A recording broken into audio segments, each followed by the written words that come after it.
ರೈತರನ್ನು ಶೋಷಣೆ ಮಾಡುತ್ತಿರುವ ಅಧಿಕಾರಿಗಳಿಗೆ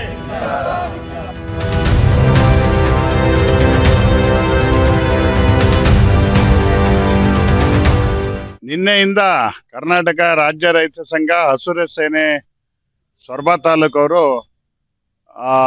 ಬಗರಕೊಮ್ಮಿನ ಜಮೀನಿನ ಸಮಸ್ಯೆ, ಅರಣ್ಯ ಭೂಮಿ ಸಮಸ್ಯೆ ಮತ್ತೆ ವಿದ್ಯುತ್ತಿನ ಸಮಸ್ಯೆ ಜೊತೆಗೆ ರೈತರು ಬೆಳೆದಂತ ಬೆಳೆಗಳಿಗೆ ಲಾಭದಾಯಕವಾದ ಬೆಲೆ ಕೊಡಬೇಕು ಅಂತ ಹೇಳಿ ಶಿಫಾರಸು ಮಾಡಿರೋ ಸ್ವಾಮಿನಾಥನ್ ವರದಿಯನ್ನ ಜಾರಿಗೆ ತರಬೇಕು ಅಂತ ಹೇಳಿ ನಿನ್ನೆಯಿಂದ ಉಪವಾಸ ಸತ್ಯಾಗ್ರಹ ಪ್ರಾರಂಭ ಮಾಡಿದ್ದಾರೆ. ಇವತ್ತು 2ನೇ ದಿನ.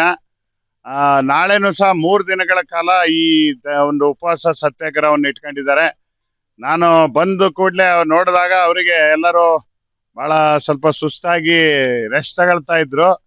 ನಾನು ಹೇಳ್ದೆ, ಇವತ್ತೇನಾದ್ರು ಈ ಸರ್ಕಾರ, ರಾಜ್ಯ ಕೇಂದ್ರ ಸರ್ಕಾರಗಳಿಗೆ ಮನುಷ್ಯತ್ವ, ಮಾನವೀಯತೆ, ಕರುಣೆ, ಜನರ ಬಗ್ಗೆ, ಜನರ ಋಣ ತೀರಿಸ್ತಕ್ಕಂಥ ಜನನೇ ಇವರಿಗೆ MLA, MP, minister, chief minister, ಪ್ರಧಾನಿ ಮಾಡಿರೋದು.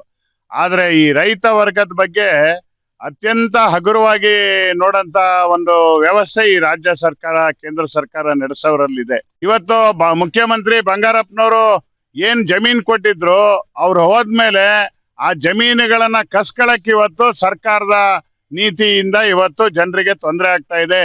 ಕೆರೆಹಳ್ಳಿ ತಾಲೂಕದಲ್ಲಿ ಅರಣ್ಯ ವ್ಯವಸ್ಥಾಪನಾ ಸಮಿತಿ ಅಂದ್ರೆ ಅದು ಕೋರ್ಟ್ ಇದ್ದಂಗೆ. ಆ ಸಮಿತಿ 1980 ಅರಣ್ಯ ಸಂರಕ್ಷಣಾ ಕಾಯ್ದೆ ಪ್ರಕಾರ 32 ಜನ ಕುಟುಂಬದ ನಿರ್ಗತಿಕ ರೈತರಿಗೆ 3 ಎಕರೆ ಕೊಡ್ಬೇಕು ಅಂತ ಆದೇಶ ಮಾಡಿದ್ರು. ಯಾರೋ ಒಬ್ಬ ಅದನ್ನ ಪ್ರಶ್ನೆ ಮಾಡಿ ಕೋರ್ಟಿಗೆ ಹೋದಾಗ ಅದಕ್ಕೆ ಸರಿಯಾಗಿ ಅದನ್ನ ಆ ಕೇಸನ್ನು ಸಹ ಬಂಗಾರಪ್ಪನವರೇ ಒಬ್ಬ ಲಕ್ಷ್ಮೀನಾರಾಯಣ ಅಂತ ವಕೀಲರನ್ನ ಇಟ್ಟು ಹೈಕೋರ್ಟ್ ನಲ್ಲಿ ಕೇಸ್ ನಡೆಸಿದ್ರು. ಅವ್ರು ತೀರೋಗ 15 ದಿನದ ಮುಂಚೆನೂ ಸಹ ಆ ಕೆರೆಹಳ್ಳಿ ತಾಲೂಕದ ರೈತರಿಗೆ ಮಾತ್ರ ಯಾವುದೇ ರೀತಿ ತೊಂದರೆ ಕೊಡಬೇಡಿ ಅಂತ ಕಡ್ದಿದ್ಕೆ 2022ರಲ್ಲಿ ಮತ್ತೆ ತೋಟ ಕಡಿದ್ರು.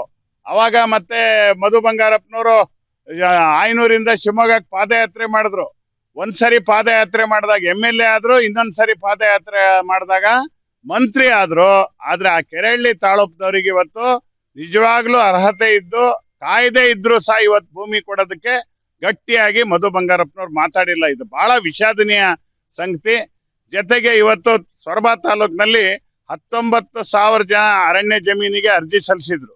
ಸುಪ್ರೀಂ ಕೋರ್ಟ್ ಏನ್ ಹೇಳಿದೆ, ಅರಣ್ಯ ಜಮೀನಿಗೆ ಅರ್ಜಿ ಸಲ್ಲಿಸಿದವರಿಗೆ ನ್ಯಾಯ ಕೊಡಿ, ಅದನ್ನ ಪರಿಶೀಲನೆ ಸರಿಯಾಗಿ ಮಾಡ್ರಿ, ಪರಿಶೀಲನೆ ಮಾಡದೆ ವಜಾ ಮಾಡಬೇಡ್ರಿ. ರೈತರು ಅನಕ್ಷರಸ್ಥರಿರ್ತಾರೆ, ಅವರಿಗೆ ನೀವು ದಾಖಲೆಗಳನ್ನು ಹುಡುಕೊಡಕ್ ನೀವು ಸಹಕರಿಸ್ರಿ ಅಂತ ಅಧಿಕಾರಿಗಳಿಗೆ ಸುಪ್ರೀಂ ಕೋರ್ಟ್ ಆದೇಶ ಮಾಡಿದೆ. ಆ ಸುಪ್ರೀಂ ಕೋರ್ಟ್ ಆದೇಶ ಉಲ್ಲಂಘನೆ ಮಾಡಿ ಜಿಲ್ಲಾ ಉಸ್ತುವಾರಿ ಸಚಿವರ ಕ್ಷೇತ್ರದಲ್ಲೇ 19,000 ಅರ್ಜಿಗಳನ್ನ ರೈತರದ್ದು ವಿಚಾರಣೆ ಮಾಡದೆ ವಜಾ ಮಾಡಿದ್ದಾರೆ. ರಾಜ್ಯದಲ್ಲೇ ರೈತರ ಪರ ಇದ್ದು ರೈತರಿಗೆ ಭೂಮಿ ಕೊಟ್ಟಂತ ಬಂಗಾರಪ್ಪನವ್ರ ಪುತ್ರರು ಇವತ್ ನೀವಾಗ್ಲಿ, ಕುಮಾರ್ ಬಂಗಾರಪ್ಪನವರಾಗ್ಲಿ, ಬಂಗಾರಪ್ಪನವ್ರ ಹೆಸರಿಲ್ಲ ಅಂದ್ರೆ ನೀವು ಚುನಾವಣೆಯಲ್ಲೂ ಗೆಲ್ಲಕ್ಕೆ ಸಾಧ್ಯ ಇರ್ಲಿಲ್ಲ.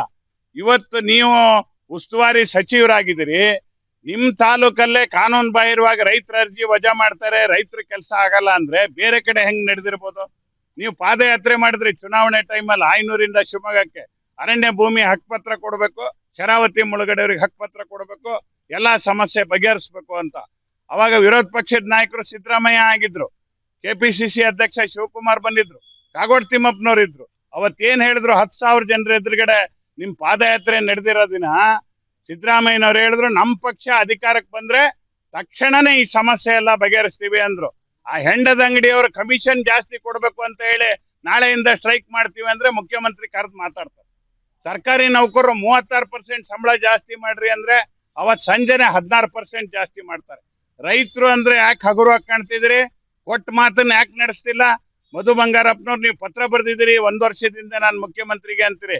ನಿಮ್ಗೇನಾದ್ರು ಜವಾಬ್ದಾರಿ ಇದ್ರೆ, ನಿಮ್ಗೇನಾದ್ರು ಅಧಿಕಾರನ ಬಡವರ ಪರವಾಗಿ ರೈತರ ಪರ ನಡೆಸ್ಬೇಕಂದ್ರೆ ಮಲೆನಾಡಿನ ರೈತರ ಸಮಸ್ಯೆ ಬಗ್ಗೆ ಕೂಡಲೇ ಮುಖ್ಯಮಂತ್ರಿ ಸಭೆ ನಡೆಸ್ಬೇಕು. ಅದು ಸೊರಬನೂ ಸೇರಿದಂಗೆ ಶಿವಮೊಗ್ಗ ಜಿಲ್ಲೆ, ಕಾರವಾರ ಜಿಲ್ಲೆ, ಕೊಡಗು, ಚಿಕ್ಕಮಗಳೂರು ಎಲ್ಲದ್ರ ಬಗ್ಗೆ ನಾವು ವರದಿ ಕೊಟ್ಟಿದ್ದೀವಿ. KPCC ಅಧ್ಯಕ್ಷರೇ ನಮಗೆ ಮಲೆನಾಡು ರೈತರ ಸಮಸ್ಯೆ ಅಧ್ಯಯನ ಸಮಿತಿ ಅಂತ ಮಾಡಿ ನನ್ನನ್ನು ಸಹ ಸದಸ್ಯರು ಮಾಡಿದ್ವು.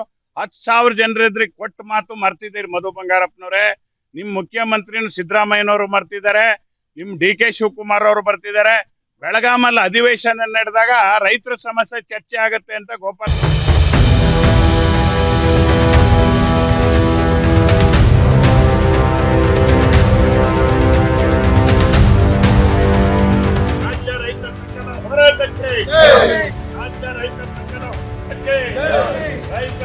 ಶೋಷಣೆ ಮಾಡುತ್ತಿರುವ ಅಧಿಕಾರಿಗಳಿಗೆ